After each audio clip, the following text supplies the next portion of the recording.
Buckle up. You are listening to Musicians and Beyond with Sarabian and Lawhorn, where we bring you the backstage info on the life, lyrics, and long journeys of the music industry. We have an incredible guest today on episode number 79.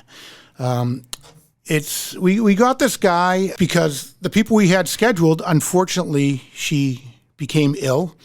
And this young man was looking forward to coming in and checking out to see how the whole thing went on. And he's also a new musician. And, we pride ourselves on throwing out big names. We've had people from Billy Joel, Kenny Chesney, Carly Simon, Emerson, Lake and Palmer, Extreme, and a whole bunch of people from The Voice. And this guy really wanted to come in and do it. And when we had to cancel, I said, you know what? I'm not going to put someone else in the seat. Let's get you in and find out about someone that's really just starting out. So today we have Ty Galante. Ty, how you doing? Good, how are you? We are doing awesome. Thanks for coming in. I know you were excited. I hope you're not disappointed, but you get a whole show just on you. Thanks for having me. Yeah, no, it's great. How long have you been playing guitar? 4 or 5 years. Yeah, and why did you decide you wanted to get into music? My grandfather, he always used to play guitar, and when it was during quarantine, and I listened to Van Halen 1 for the first time. That really inspired me to pick up the guitar. Eruption was one of my big influences of song. Yeah, that's awesome. A lot of our previous guests have said the same thing. Eruption was one of their turning points, and Eddie Van Halen was absolutely one of the best that ever came across the guitar. So you've been playing for 4 years. You're young. You're a junior in high school? Yeah. A junior in high school. Do you want to, after high school, you're going to further your musical career, or are you doing it just for fun? I'm not sure yet. Probably just for fun. Yeah. Well, you can't replace Eddie Van Halen, at least not yet. But you're on your way. You're doing some great stuff. I've heard you play. Your mom had said that she never sees you around the house without a guitar. So you get a collection. What do you have for guitars? I have a Epiphone Les Paul, I have a PRS Custom 22, and I have a few acoustics. Awesome. So let's start off and let's listen to you play a little bit. And we're going to listen to Ty Galante.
Awesome. Ty Galante. Ty, I got to be honest, I'm a little jealous. And the reason why is I started the guitar right around when you did, and I'm still stuck on one song. It's terrible. So I have no musical bones in my body. You do. And, what inspired you to do music besides, the Eddie Van Halen and other rock stars and my grandfather, he always played. He plays House of the Rising Sun, very, very prolifically. Plays it at almost every family gathering. Give him one glass of wine, he'll be into House of the Rising Sun. I always wanted to know how to do that, and I kind of just. It was one of the first songs I learned. It always made me think of him and how he played. Yeah, cool. And are you playing with any of your buddies or anyone at school? Yeah, me and my friend are trying to start a band right now, but it hasn't really taken off yet. Yeah, that's all right. It takes time. And, we're used to here at Musicians and Beyond talking to, people that have made it and are on top of the world. And they all started where you are. So I don't know, like 5 or 10 years down the road, do you aspire to be one of those type of people, or do you do it more for fun? I feel like I do it more for fun. But if I could go somewhere like that, that'd be great too. In which avenue would you take? Because in music, there's a ton of avenues. A couple, you can play these big stadiums, you can play small bars, you can write jingles for commercials, you can write music for, one of our guests writes music for the Disney movies. So there's so many different avenues. Which do you think that you would like? Do you like being in front of the crowd?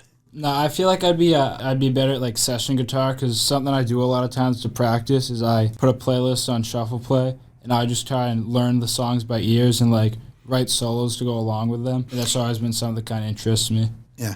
And how did you learn how to play? I took lessons and I kind of learned from online, and I just now I learn a lot by ear and just like go about it that way. Yeah, it's amazing what YouTube can do, huh? Fantastic. Besides music, you're an active kid. The average teenage boy, 17, so you are? 17, 16. Average kid, you're out there doing all kinds of things. You do sports, you're into charities. Tell us a little bit about your other activities besides music. Well, I run cross country and track, indoor and outdoor, and that's really something that like is a big part of my life. I run every day. It's kind of just part of my day now. Yeah. And if I'm correct, do you do something with your dad? Do you do the Pan Mass Challenge? Yeah, we do the Pan Mass Challenge. It's a bike ride for Dana-Farber Cancer. It goes across Massachusetts to the Cape and back to Babson College. Nice. And who comes in first, you or your dad? We do 2 different like rides split up, so I'm usually first, but mine's a little shorter. Okay. Well, I mean, that's a great thing that you're doing, helping other people. A lot of our musicians that come in here do something for some kind of a charity because they have a platform and they're able to go out there and kind of give back. One of the ones that comes to mind is Ernie Bach does one called Music Drives Us. And any of our listeners, if you feel like donating, go on and check out Music Drives Us. And what they do is they help keep music in school. And you and I chatted a little bit about this earlier, how some of the arts in school are kind of a dying breed. What do you think about that? Yeah, I feel like there's a lot of kids that do like theater in our school. We have a big theater program, but there's not a lot of people that just play instruments that are interested in playing like straight ahead, like rock and roll and stuff. And do you think it's lack of interest, or do you think that they're unable to obtain instruments, for their own pleasure, or? I think it's more of a lack of interest kind of thing. But you just need to find the right people. Like a lot of people aren't really into just like rock music or whatever, but I'm not wholly into rock music either. But there's a lot, I don't really think it's, we're in Wakefield, I don't really think it's a problem obtaining the instruments. I think it's more just an interest piece. Mm-hmm. Yeah, and charities like Music Drives Us, that's what they do, is they make sure that any kid that wants to play an instrument gets the instrument. They get sheet music. Another one of our guests was Soldiers, Songs, and Voices. And what that is, it's a nonprofit organization for any military or ex-military personnel that's going through PTSD or has some kind of mental illness. They will furnish them with a guitar. So they get them the guitar. They get them lessons. They show them how to do it. They actually come together and they record different songs that they've written about their experiences. It's a pretty cool and really touching charity. So that's Soldier Songs, and they're all over the country. Oh, that sounds great. Yeah, it is. What else do you want to tell the listeners for an up-and-coming musician with the whole world in your hands? And I just feel like if you're trying to get better in an instrument, practice is it's really all you need to do. I probably play good 3 hours a day to my parents' dismay, but like... As the mom is in the studio with us chuckling in the corner, so I take it that is true.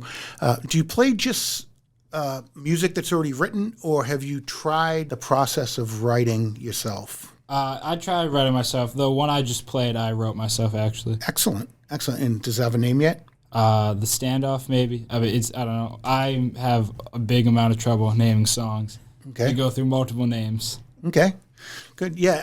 Songwriting itself is super interesting and hard. It's a lot of people, listeners that, aren't into music but love music, don't know what it takes, that goes into having an end product. It's a lot of time, a lot of money, a lot of practice, ups and downs, going in the studio, trying to get people to listen to it, recording, all that stuff. So my hat's off to all the musicians. Like I said, I'm jealous. I wish I could play a little bit better than I actually a lot better than I do. So Ty Galante, I want to thank you. I know this was a short one, but we wanted to show you around the studio, and we were glad that you were able to come in as a new musician, because this really opened up a whole new light to what we do here at Musicians and Beyond. And you are both. You're a musician and you're beyond. And like my partner Mark likes to say, these people come in as acquaintances, and we think they leave the building as a friend. So thank you for your time and your wonderful music, and thank you for being our friend. Thanks for having me.